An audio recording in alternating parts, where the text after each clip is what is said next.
Hey, First Pres family, this is Penn, and I wanted to share a conversation with you with the Reverend Keith Grogg, who is with me today.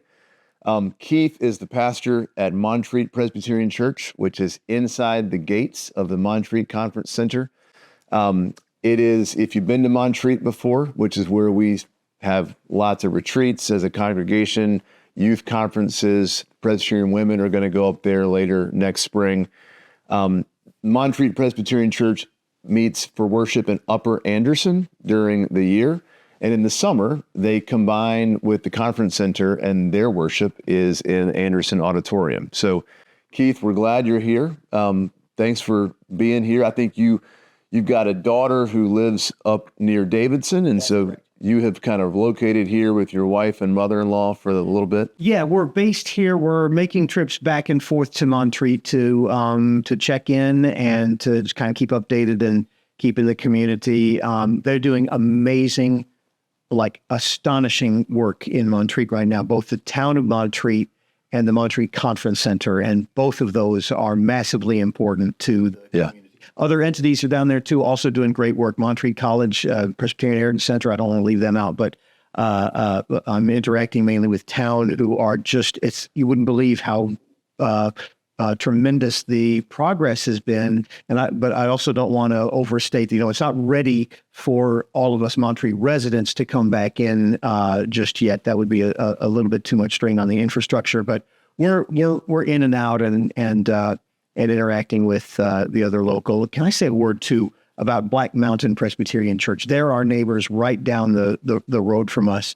It's not a contest. Well, depending on how you read parts of Paul, it's not a contest between churches or among Christians. But I want to say that I can truly say I've never seen a church do such a phenomenal job with their location, their resources, including their building, and above all, their amazing people. Black Mountain Presbyterian Church from the get-go has been an absolute hub, and their service has been phenomenal, and we're trying to support them as well as we can. Great. Along with Conference Center and other. So one of the things I want to share with you all is that Keith reached out to me last week, knowing he was going to be in Charlotte, and offered to update us on the state of things in Black Mountain and Montreat.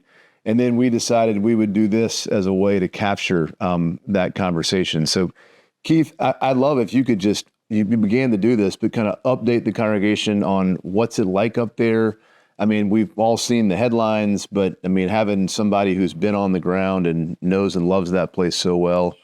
Yeah. Yeah, I'm happy to do that. And I want to do it in the context of a hugely important message. It's really the primary reason I reached out to you is I wanted the chance to be able to say on behalf of the Montreat community, our church, the Montreat Conference Center, thank you so much to First Presbyterian. I know that even before this happened, you've got a lot of people who are deeply invested, I mean emotionally, but also with their resource and deeply invested. And you as a church are deeply invested in Montreat.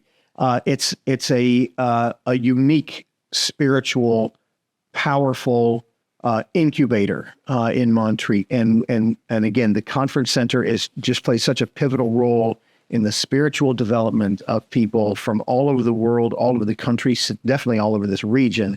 I know First has been very well, yeah, as you mentioned, has continued to be extremely involved in Montreat, and so the gratitude comes on my own behalf, but on behalf of the whole community. We cherish the relationship we have with First Presbyterian and what wonderful things you all are doing. And so I'm here primarily to express gratitude for that. Right now in Montreat, well, let me kind of go back to the earliest moments when the storm became a catastrophe. And the thing that happened was our church members and community members, and I'm just talking about within Montreat right now, immediately our ministry, in a way, so flattened out in this sense. And what I mean by that is it became instantaneously congregational level. It was person to person, neighbor to neighbor, people, because we lost communication and roads, so people didn't even have a way out if they could get out at a certain point. It's not obviously power, water, and so on. So it became neighbor to neighbor, checking on people. If cell phones could work, we were trying to use those, but even that wasn't very reliable. And so that became a beautiful thing. I mean, my family and I were fed by neighbors a couple of different nights, wonderful neighbors in town, church members. It was urgent for us to try to track down and account for all of our church members. Thanks be to God, everyone was eventually accounted for, mostly found their way to safe places, relatively speaking, for what was going on. So we're grateful for that. Anyway, as days and weeks have gone on now, Conference Center also, like Black Mountain Presbyterian Church, immediately transitioned from everything they do, which is a powerhouse, into an emergency kind of center for helping people and providing, because the receiving of goods is as much of a challenge as the distribution of goods, and equally urgent, obviously. So anyway, they were doing some of that, and then several times a week in the morning, the town is having a meeting where folks are able to, everybody in the community is able to come together and get updates on how the progress is going. And how is the progress going? Power is back on in many, but not all of the homes. Water is coming back in many, but not all of the homes. And also there's a strict boil order right now. It's going to be a little bit more time before people are able to just go back home and you turn the lights on and live their normal life. One of the things that we're dealing with is that people have, including my family, have instantaneously been displaced. And we're learning a little something about what that means. And I'm learning that you can even be home in your house, but be a displaced person in the sense of, it's just, I'm not home yet. I've got the structure, and I can even turn lights on now, but it doesn't have the amenities and comforts of home. That's such a tiny microcosm compared to what people all over the world are going through, but it's teaching us something and we have a lot of lessons to learn about that. What the church's role in this is, because we don't own real estate or buildings. We have a covenant agreement with our very much beloved partners, which are the Montreat Conference Center. And so we use space that belongs to them as part of a covenant agreement.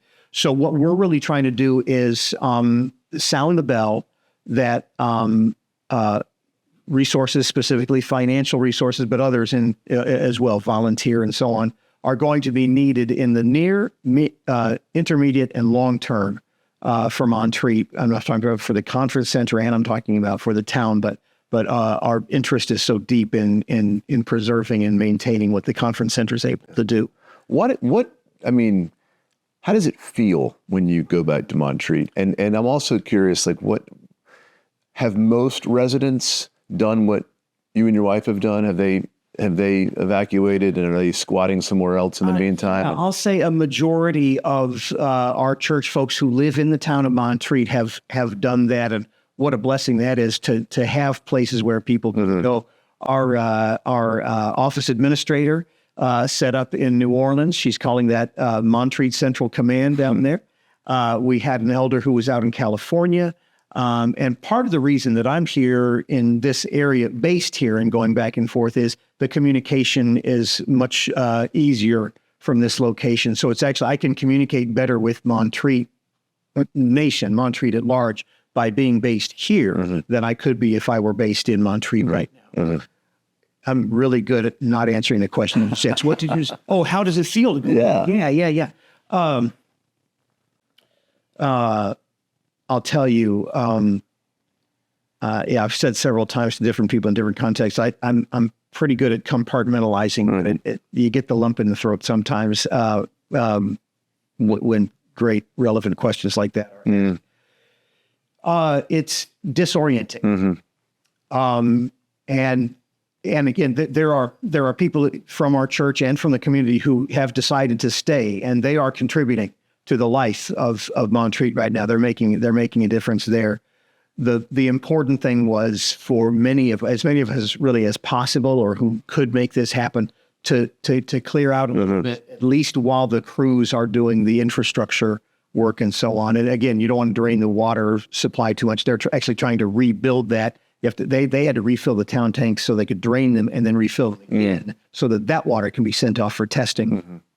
Anyway, So you come in, and the tear-jerking part to me is you see these people who have come from all over the place working. I mean, you would not believe how these people are working. And to get there, you come past Black Mountain Presbyterian Church, and all the volunteers and all the other folks are out there distributing.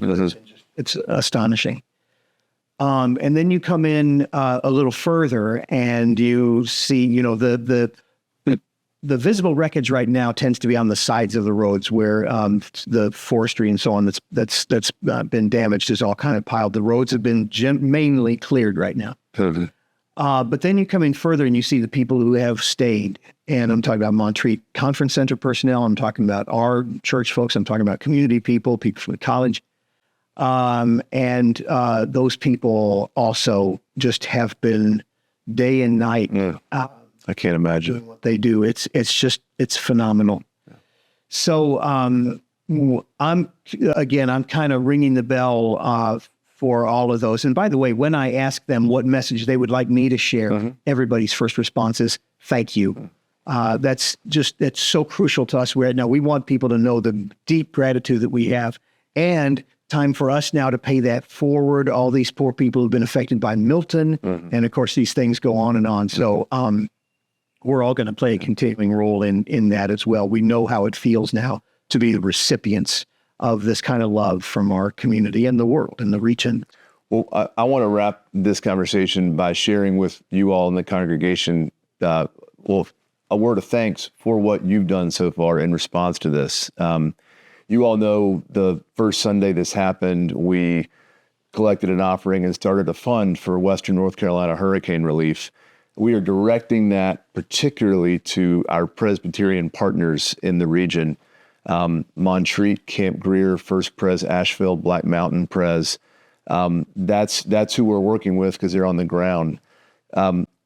We have collected, because of y'all's generosity, more than $93,000 so far, which is a testament to the heart of this congregation and the way the church can be the church, you know? Absolutely. So of that amount of money, we've sent $6,500 to Camp Greer. Camp Greer has power and water and is a site for not only people in Old Fort, which is at the base of the mountain that leads up to Black Mountain and Montreat, but also they're going to be hosting teams that are going to be doing recovery work. So they're doing great work there. We've sent $10,000 to First Pres Asheville, which is in the center of Asheville. I've talked with Patrick Johnson, their pastor, and Asheville is actually slower to bounce back than smaller towns are because there's more infrastructure. So they're doing really important frontline work. We've sent supplies to Black Mountain Presbyterian Church. We've sent supplies to Camp Greer, but we're going to send the rest of the money, which is still coming in, by the way. We've got a task force that is going to get that money out the door when it's needed. We've heard from our partners that there are still some needs now, but there are going to be a lot more needs in the intermediate time period. That is correct. In fact, right now they're starting the transition from the frontline distribution center work to the longer term care that's going to need. And if I could take just one more moment to say, many of those communities around us and Central Asheville, the trauma that the victims have gone through is enormous and are going through. The trauma of those who've gone to rescue and recover is also an ongoing need. And so that's people we can be praying for and thinking about as we move into the future as well. Yeah. So, Keith, thanks to you for being here. Oh, thank you all very much. And thanks to you as a congregation. The Western North Carolina Fund is still open if you would like to contribute. Right now, we're not collecting supplies. We will need those later, but right now, we don't need supplies at this time. So thanks so much. God bless, and grateful for your generosity.